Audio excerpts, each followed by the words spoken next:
and then we'll get the show on the road. What do we want to do? Turn the mic towards me? To speak. Okay. No one touch this mic now. Okay, cool. But we're going to get started in just a few minutes here. Thank you everyone for coming out, for your patience. So 2 minutes while we round up our speakers.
Hello, and thank you for joining us today. 3 weeks ago, the County of Santa Clara, in partnership with a coalition of community-based organizations, launched the Community Health and Business Engagement Team Initiative, spearheaded by President Chavez and led by our Public Health Department and the Office of Labor Standards Enforcement. Today, we're going to tell you more about our work and what that means to the community. I just want to let everybody know first that all of our speakers will be keeping their face coverings on. We are outside, but under an awning, and there's a lot of people here who's all properly socially distanced, so we're going to be keeping our face coverings on today. The Community Health and Business Engagement Team, also known as CHBET, is an urgent and vital endeavor in our fight against COVID-19. Since the launch, we have ramped up, refined, and expanded our operations to meet need where it is. In the community, in places of work and business, and at your front door with proper social distancing. The program partners with our community-based organizations to reach the most vulnerable communities who have experienced disproportionate rates of this virus. You will hear from our county leadership and partners today about what this means to us as a community, to our efforts to slow the spread of COVID-19, and what everyone can expect when our teams are in your area. There will be time for Q&A at the end, followed by media availability with each of our speakers. We do have public information officers here today with language capacity in English, Spanish, Vietnamese, Mandarin, and Tagalog. And at this time, it is my honor to introduce our next speaker, President of the Board of Supervisors, Cynthia Commoners. Good morning, everyone. And my mask is a little bit thick in honor of Ruth Bader Ginsburg, our justice. So that's what you're seeing on my face today. So first of all, let me just say that here in Santa Clara County and across the country, thousands of people are able to ride through COVID-19 and the virus, staying safely at home and being able to telework. And we want to thank them for continuing to act in a safe manner. But for many, many people in our community, they are essential workers. They don't have regular jobs, and they need to be able to go out into the community. What that left us with was an increase in people getting COVID-19 who live in areas that need a lot of support from the community. Examples of that, the east side of San Jose and Gilroy.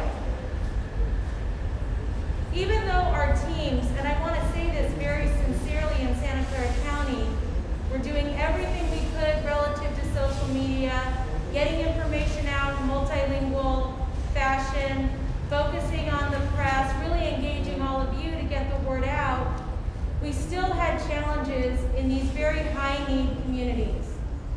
Because of that, myself and my colleagues on the Board of Supervisors, in collaboration with our nonprofit partners, really started to understand that when you're doing everything and you still don't see the cases dropping, you have to do more and you have to do something more innovative.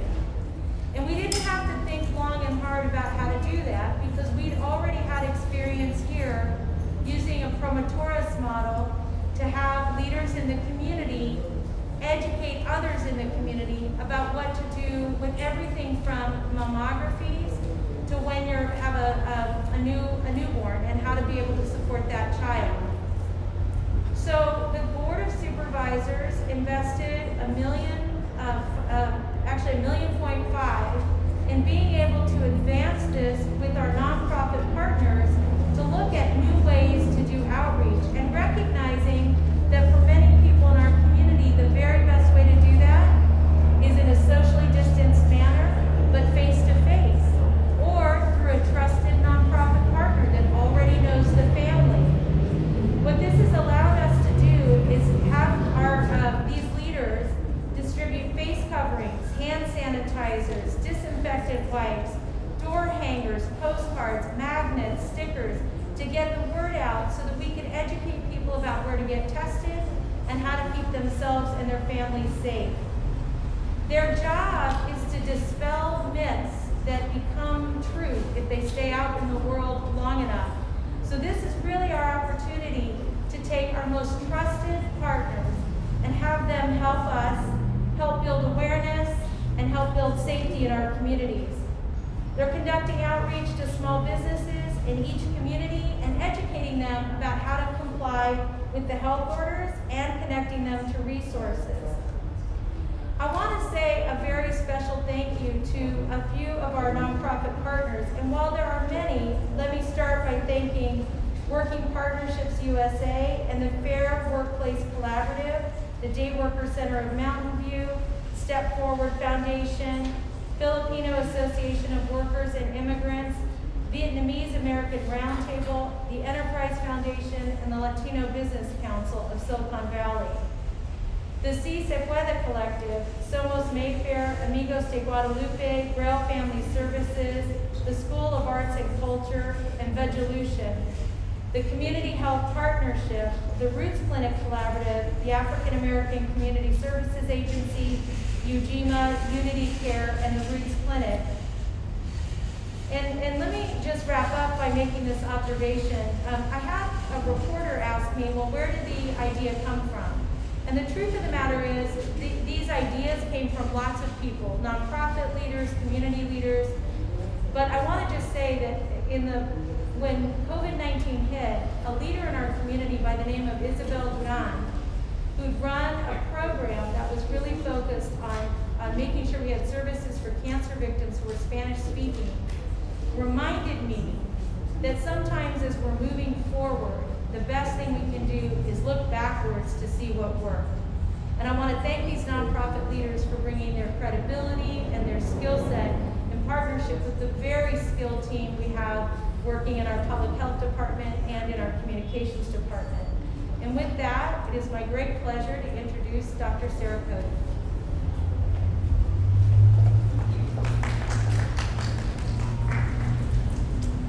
Well, thank you all for being here in the heart of the East Side on a beautiful day where the sky is actually blue. I was driving over and thinking I never thought I would draw so much pleasure and joy from clean air.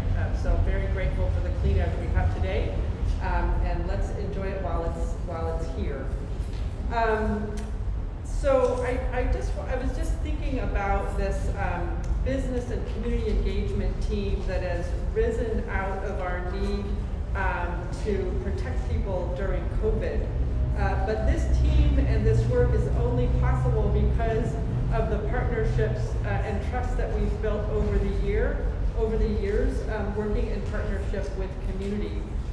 Right here, we are in front of where a little tiny piece of our public health department now lives, part of our Healthy Communities branch in Public Health Nursing Services.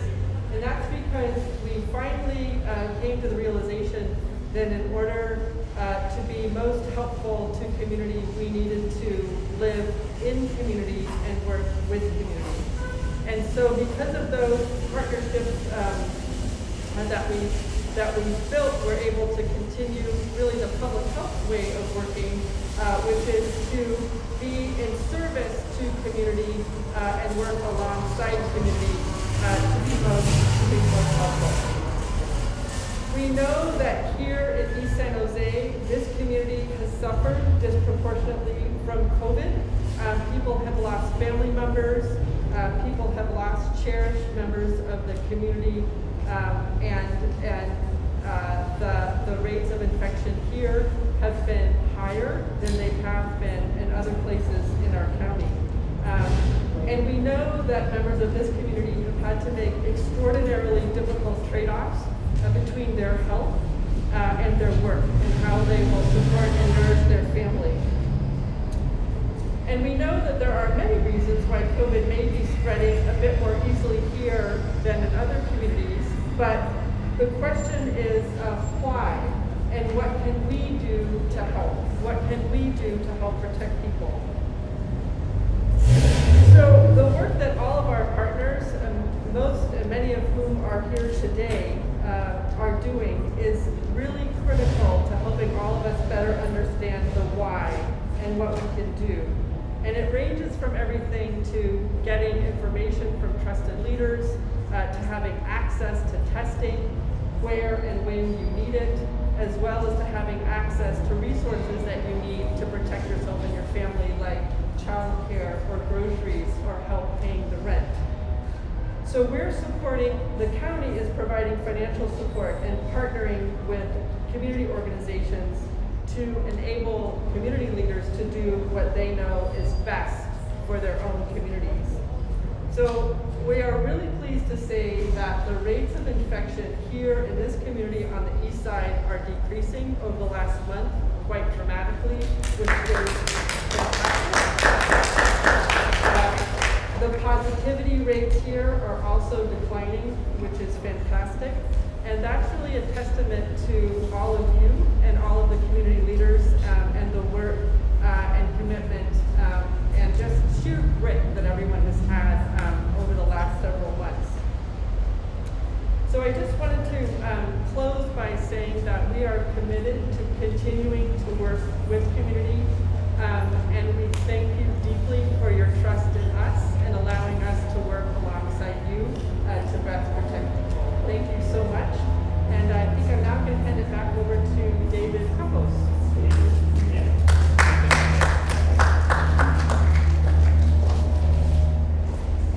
Thank you very much, Dr. Cody, and thank you, President Chavez. I'm going to say a few words in Spanish, but before I do that, let me just say a couple of things. First of all, my name is David Campos. I'm a Deputy County Executive and proud to serve as a co-lead Public Information Officer for the Emergency Operations Center. Our County Executive, Jeff Smith, Dr. Jeff Smith, could not be here, but he wanted to send a very clear message that we're very proud of the actions taken by our board to invest more than $1 million, $1.5 million, as President Chavez said, to make sure that the hardest hit communities, the hardest hit by COVID-19, that they have all the tools they need to protect themselves. As a county, we are proud of that investment, and we know that it's not just about telling people what we think they should do, but actually having people from these communities being a part of that conversation, that it means a great deal to these communities when you have community-based organizations and community leaders speaking to them. So to them, on behalf of Jeff Smith, thank you very much for partnering with the county. And we are proud to see the numbers drop, as Dr. Cody noted. Mi nombre es David Campos y hoy simplemente quisiera decir unas palabras en español. Primeramente, de parte del Ejecutivo del Condado, el Dr. Jeff Smith, un agradecimiento a los líderes comunitarios que están trabajando con el Condado de Santa Clara. Y el propósito de esta conferencia de prensa es simplemente demostrar a la comunidad latina y a toda la comunidad del este de San José y del sur del condado que este condado está invirtiendo en esta comunidad. Desde el principio de esta pandemia hemos reconocido que la comunidad latina ha sido impactada tal vez más que cualquier otra comunidad. Y desde el principio de esta pandemia el condado se ha enfocado en darle más recursos a esta comunidad para proteger cada miembro de esta comunidad. Y de lo que estamos hablando es una inversión de más de $1 millón, $1,5 millones, trabajando con organizaciones comunitarias, líderes de miembros de la comunidad que nos están ayudando a educar y a informar a esta comunidad. Y estamos viendo que sí están teniendo resultados. Como dijo la doctora Sarah Cody, vemos el número de casos, el porcentaje de infección que ha estado bajando en esta comunidad, y estamos muy agradecidos. Sabemos que eso es parte de la inversión que hemos hecho, pero también le queremos agradecer a los miembros de esta comunidad por sus sacrificios y por la fe y la confianza que tienen en el condado de Santa Clara. Muchísimas gracias. So, I'll turn it back over to you, Betty. Hi everyone, at this time we're going to start inviting our community partners to the mic to tell more about their work and what our community members can expect to see when our teams come into the community. So first up, we're going to have our business engagement team community partners. And the business engagement team, and the plan for outreach there was created on a community engagement framework that was already in place with the Office of Labor Standards Enforcement and the Fair Workplace Collaborative, a coalition of 7 community-based organizations specializing in small business education and outreach. So at this time, I'd like to invite Maria Noel Fernandez of Working Partnerships USA to come to the podium.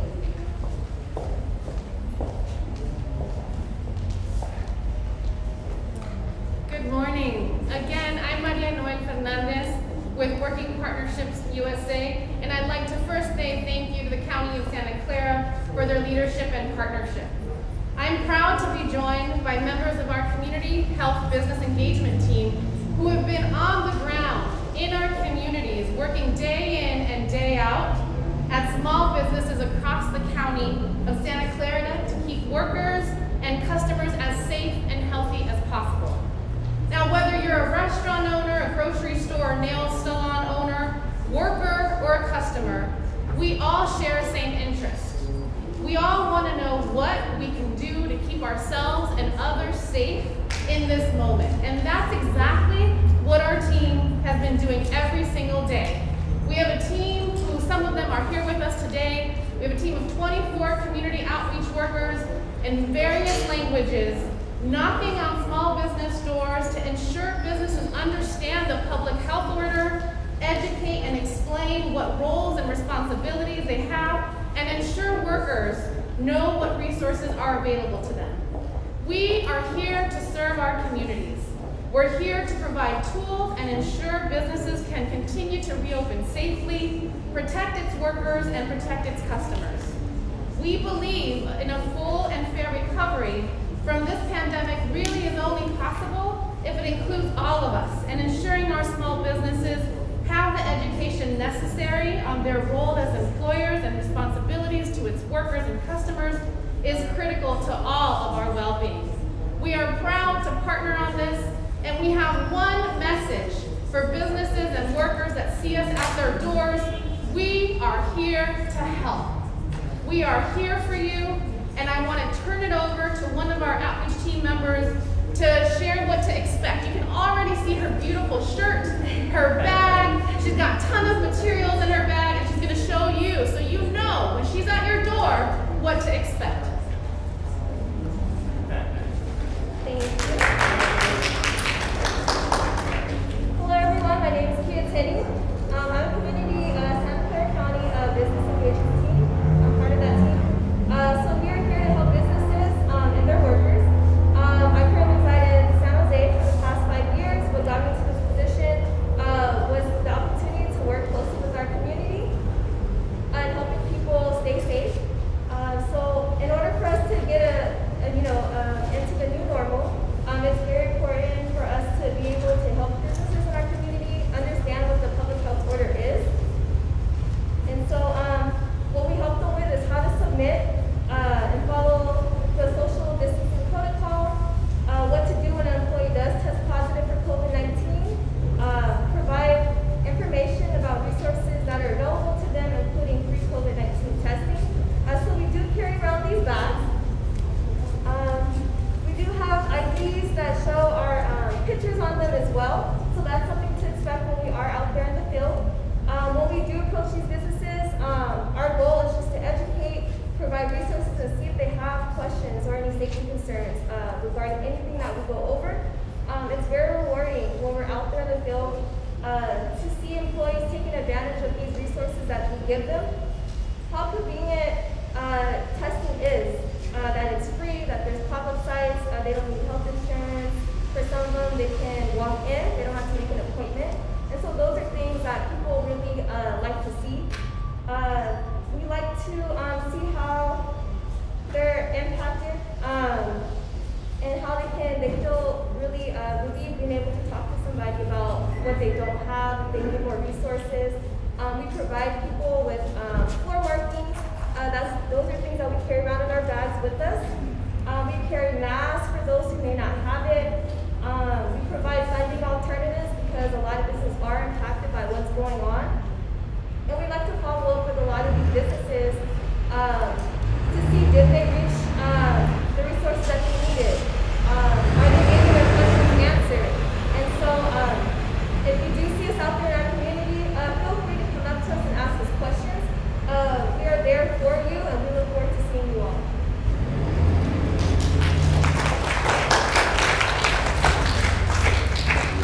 Thank you so much. So that was our partners in the community to really outreach to businesses and workers. We do have a parallel operation that works in conjunction under the CHBET banner that specializes in community outreach, residential outreach. These are the folks in your neighborhoods, on your blocks.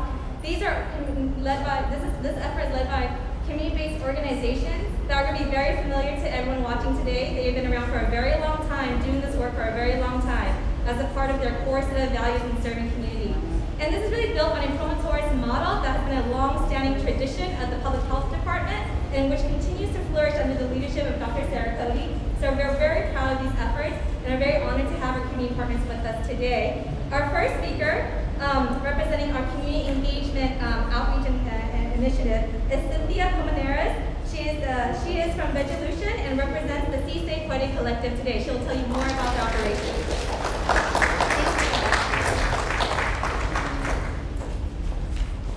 Hi, good morning.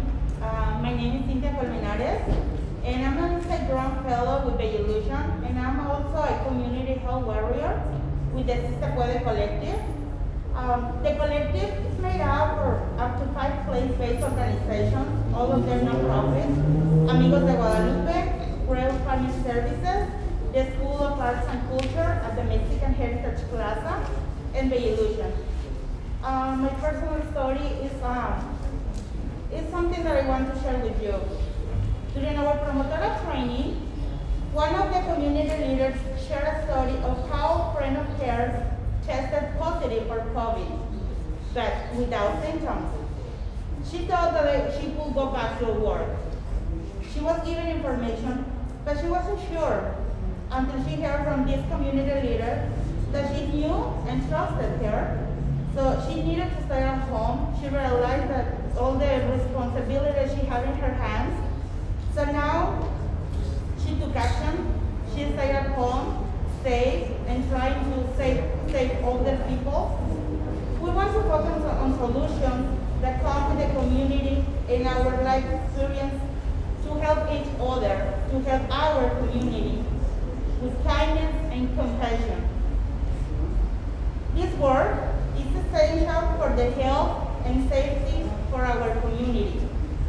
According to Santa Clara County COVID-19 testing officer, East San Jose and portions of South San Jose have the highest positivity.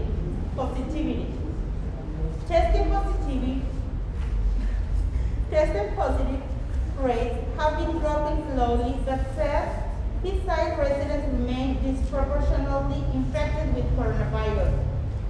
The CHBET Collective has put a team of training promotoras, or we like to call ourselves Guerreros de Salud contra el COVID Comunitario. Together, our 5 organizations work in concert and active network to ensure our strategies, approach, and messaging efforts, and rooted in a community where resilient families have confidence and trust. We are honored to work with Santa Clara County and the Public Health Department. The work that we have doing as collective together is about saving lives. This work is about bringing our 5 organizations together with the support of the country and the county to make sure our community gets the resources they need because they are essential and the vibrancy of this country. So I'm really blessed to be part of this program, Guerreras contra el COVID, the collective, Si Se Puede, in Santa Clara County. Thank you.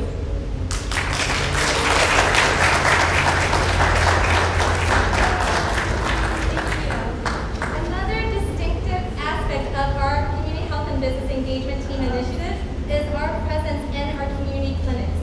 So our outreach workers are also in the community clinics, leveraging the trusted relationships and the long-time tradition of service to our communities. So today we have Julia Barba, Deputy Director of Community Programs for the Community Health Partnership, to share more about that.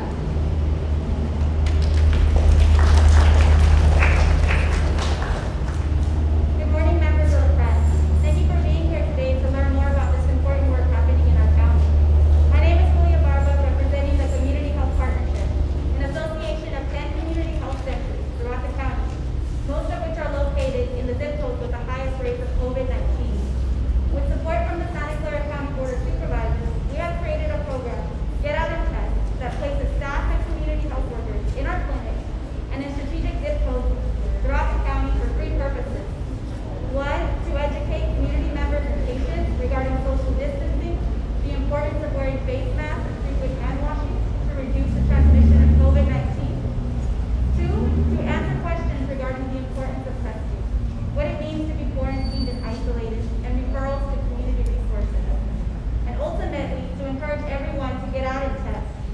As a result, since the inception of this program, nearly 7 weeks ago, our community health centers have tested over 3,000 individuals, have educated over 25,400 community members, and have reached over 390,000 over radio, television, and social media.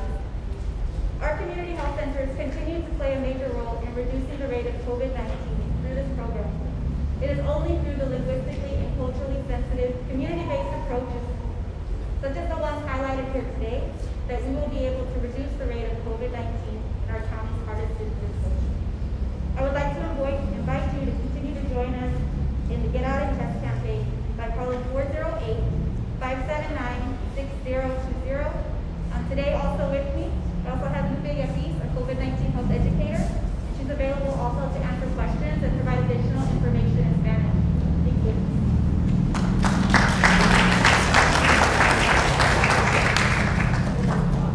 Our last speaker, certainly not least, is Milan Valentin, Executive Director of the African American Community Service Agency, to speak on their efforts to address the disproportionate impact of COVID-19 on our African American and African ancestry communities.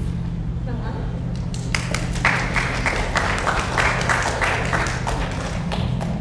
Hello everybody, my name is Milan Valentin. I am the Executive Director of the African American Community Service Agency, and I'm speaking today on behalf of Alma Burrell, who is the Associate Director of Roots Community Health Clinic, as well as Yvonne Maxwell of Ujima Family and Adult Services, and Andre Chapman of Unity Care. Our collective is working together to empower and educate and provide PPE to the African American, African ancestry, and Black communities in Santa Clara County. The question that we have to ask ourselves is, are we going to allow a virus, which we cannot see with our natural eyes, win? Or are we going to beat the virus together as a people? We sided with the people, and we are in the community passing out masks, gloves, hand sanitizer, and love as well. We are making sure that we check on our senior citizens in our community that are currently isolated. We have several community workers on college campuses at San Jose State University and Santa Clara University. We are also partnering with the historically Black fraternity sorority, which I am a member of Kappa Alpha Psi, founded in 1911. We are utilizing our resources. Many will say, well, the African American community is less than 3% of the population. That's still a lot of people. And we know that the African American community and the Black community is showing high statistical rates on getting this virus that's dying from it. So we need to pay attention. We need to invest. And therefore, we thank the County of Santa Clara for being a leader in making sure that you're pulling your community partners, making sure that all of us as community nonprofits work together. So we are doing the work. You can come down to the AACSA any day between our working hours and sometimes our non-working hours to get what you need so you can survive this virus and we can move on together. Thank you.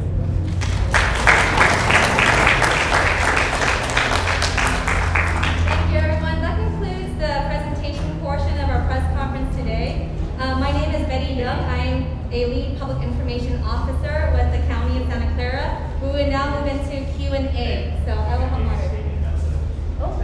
Oh, yes. And then one more. We have David Campos, please. My apologies. We wanted to take this opportunity. As you can see, I'm wearing my Census 2020 face covering. And you can see here Monica Tong, who actually has been, along with Nick Kuwata and Miguel Santiago, spearheading the census outreach. So you can see our census workers will be wearing this t-shirt. And we have about 7 days left in the census. And the response rate in some parts of the county, like East San Jose, South County, is not as high as it could be. So we have about a week to make sure that everyone who hasn't responded to the census responds.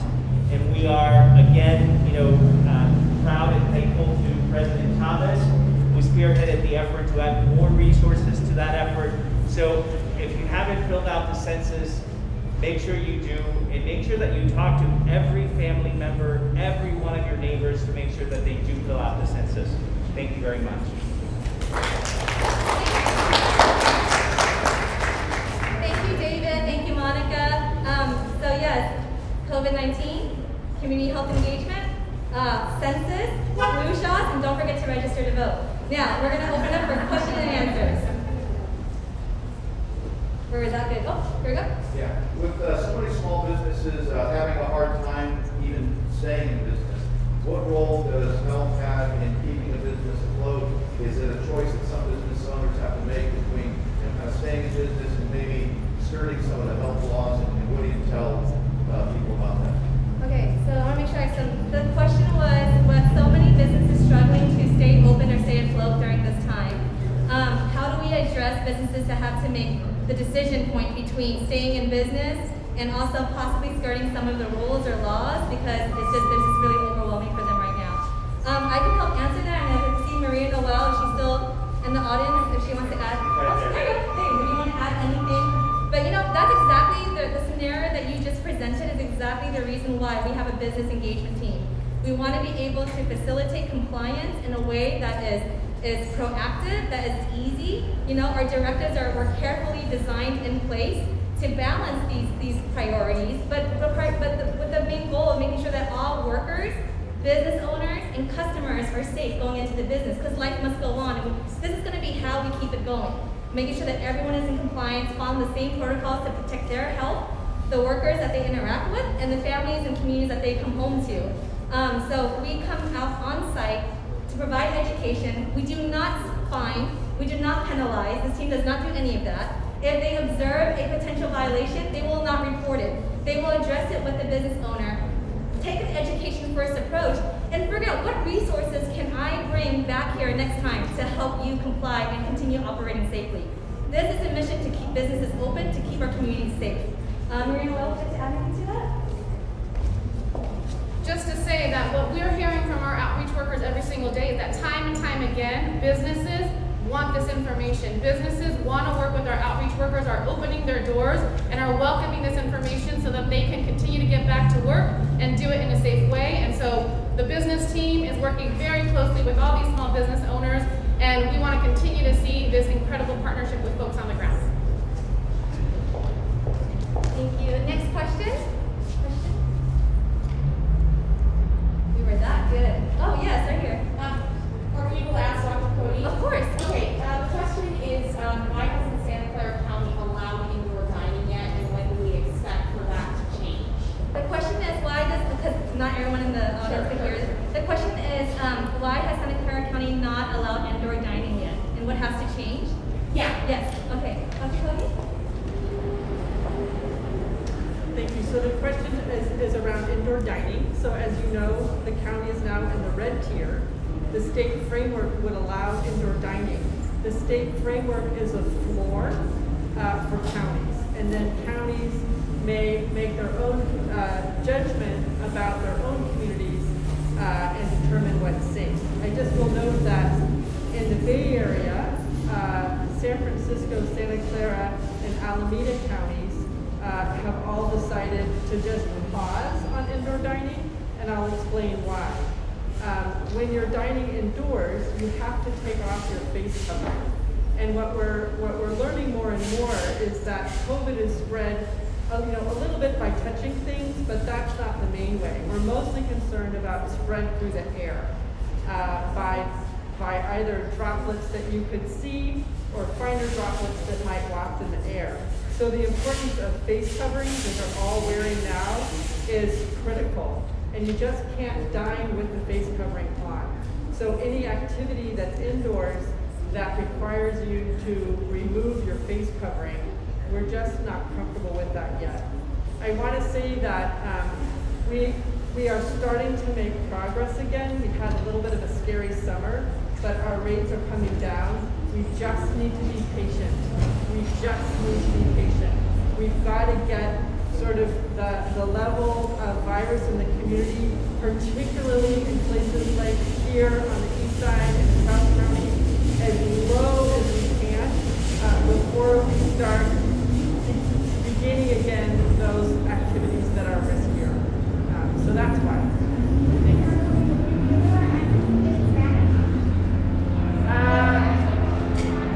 David Campos,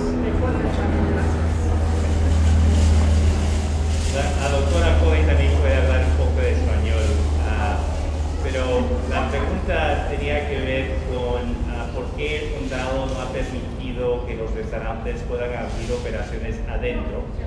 Oh, another question? Okay. Sí, otra pregunta. Prácticamente ahora estamos haciendo esto que es excelente, ¿no?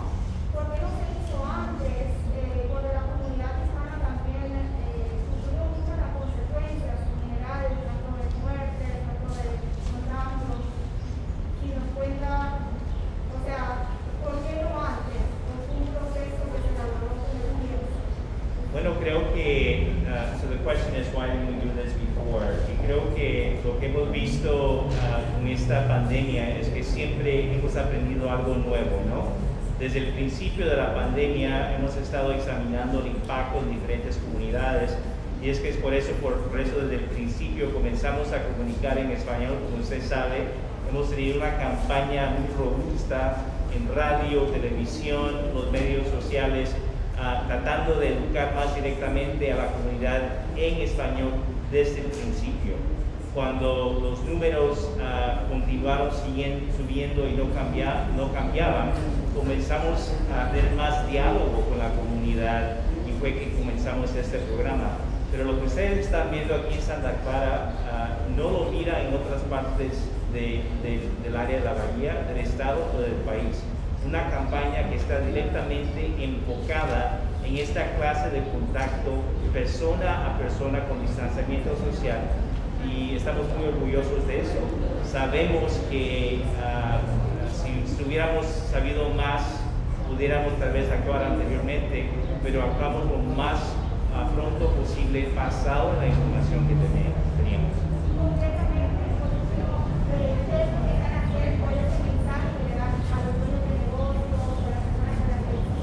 Bueno, el mensaje es de que nosotros, cada uno de nosotros como miembros de esta comunidad, tenemos el poder de protegernos a uno mismo y a nuestro prójimo.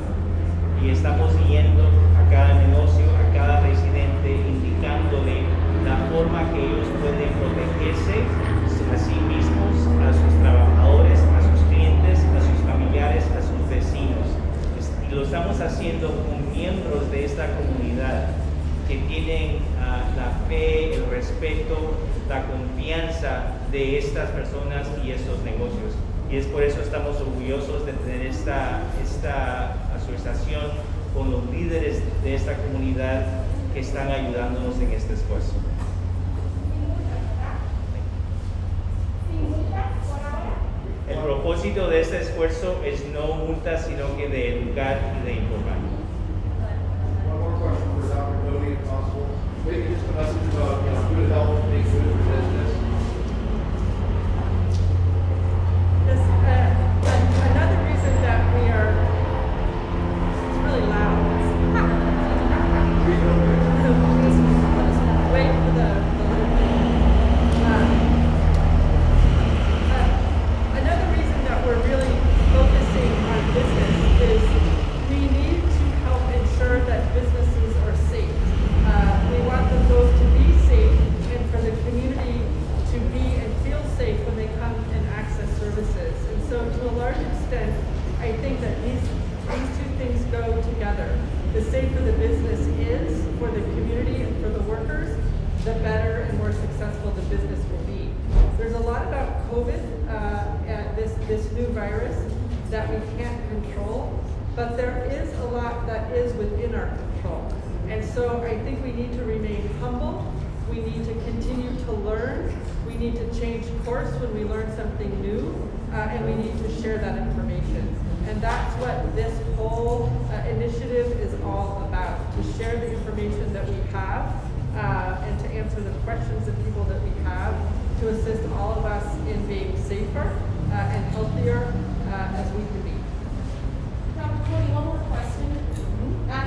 We're obviously in the middle of the pandemic. I wanted to ask you a little bit about the wildfires and the air quality and the smoke. There's a new study out by Stanford saying that because of the air quality, it has contributed to the deaths of between 1,000 to 3,000 people who had underlying health conditions like respiratory issues because of inhaling that smoke. Can you comment at all about that study, about those numbers, whether that sounds accurate to you, anything about the poor air quality effects?